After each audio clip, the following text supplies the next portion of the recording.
10 नवंबर 2025 की शाम करीब 6:50 से 7 बजे के बीच लाल किले मेट्रो स्टेशन के पास एक Hyundai i20 कार में जोरदार विस्फोट हुआ।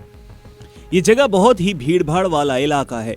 चांदनी चौक, गुरुद्वारा और लाल किला के सामने ट्रैफिक सिग्नल पर कार में एक बहुत बड़ा धमाका हुआ। धमाका इतना तेज था कि 6 कार, 2 ई-रिक्शा और एक ऑटो उस धमाके की चपेट में आकर तबाह हो गए। 12 लोगों की लगभग मौत हो चुकी है और 24 से ज्यादा लोग घायल हैं। धमाके की आवाज कई किलोमीटर दूर ITO तक सुनाई दी, जिससे आप धमाके की तीव्रता का अंदाजा लगा सकते हैं। घटना के तुरंत बाद दिल्ली में हाई अलर्ट जारी कर दिया गया और सभी सीमाओं पर सुरक्षा भी बढ़ा दी गई। अब आपको बताते हैं कि इस धमाके की शुरुआती जांच में क्या सामने आया। कार और नंबर का सुराग। धमाके में जो i20 कार इस्तेमाल की गई उसका नंबर हरियाणा का था। कार के दस्तावेजों के अनुसार ये पहले गुरुग्राम के सलमान नाम के व्यक्ति के नाम पर रजिस्टर्ड थी और बाद में ये कार जम्मू कश्मीर के पुलवामा निवासी तारिक को बेच दी गई।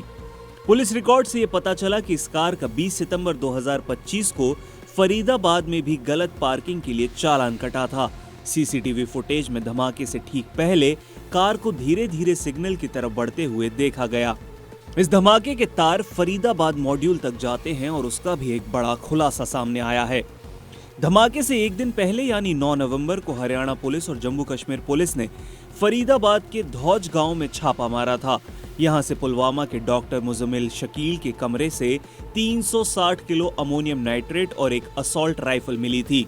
इसके पास ही फतेहपुर तगा गांव में एक मौलाना के घर से 2563 किलो संदिग्ध अमोनियम नाइट्रेट बरामद किया गया था। जांच एजेंसियों का मानना है कि फरीदाबाद मॉड्यूल और दिल्ली का ये कार ब्लास्ट एक दूसरे से जुड़े हुए हैं।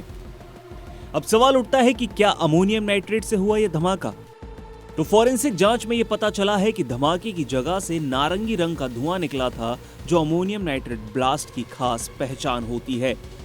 ये विस्फोट RDX जितना खतरनाक होता है और इसका इस्तेमाल आमतौर पर खनन यानी कि माइनिंग और औद्योगिक कार्यों में किया जाता है। क्योंकि धमाके के बाद कोई मेटल के टुकड़े या पैलेट्स नहीं मिले, इसलिए संभावना और भी मजबूत हो रही है कि ब्लास्ट IED बम से नहीं बल्कि अमोनियम नाइट्रेट से हुआ है। संदिग्धों और आतंक का कनेक्शन भी सामने आ चुका है। अब तक जांच में 2 मुख्य नाम जो सामने आए हैं, उनमें पहला है तारिक, जो पुलवामा से है, जिसने सलमान से i20 कार खरीदी थी जिसका इस धमाके में इस्तेमाल हुआ, और दूसरा है उमर मोहम्मद फरीदाबाद से, जो अल फलाह यूनिवर्सिटी से जुड़ा था और संभावना ये भी है कि ब्लास्ट के वक्त वो कार में ही सवार था। उमर और तारिक दोनों ही पुलवामा के रहने वाले हैं। उमर के कश्मीर और फरीदाबाद दोनों मॉड्यूल से लिंक मिल रहे हैं। जांच में यह भी सामने आया है कि उमर डॉक्टर मुजम्मिल शकील के संपर्क में था, जो जैश-ए-मोहम्मद और अंसर गजवात-उल हिंद जैसे आतंकी संगठनों से जुड़ा एक मॉड्यूल चला रहा था। पुलिस और एजेंसियों की कार्रवाई की बात करें तो धमाके के तुरंत बाद ही Delhi police, NIA, NSG, special cell और FSL की टीमें मौके पर पहुंच चुकी हैं। पुलिस ने UAPA यानी कि गैर कानूनी गतिविधि रोकथाम कानून, विस्फोटक पदार्थ अधिनियम की धारा 3 और 4 और इसके साथ ही हत्या और हत्या के प्रयास की धाराओं में इस मामले को दर्ज कर लिया है। गृह मंत्री अमित शाह भी मौके पर पहुंचे और LNJP अस्पताल में घायलों से भी मुलाकात की। पूरी दिल्ली में बॉर्डर सील कर दिए गए हैं। मेट्रो स्टेशन और बाजारों में चेकिंग पहले से कई गुना बढ़ा दी गई है।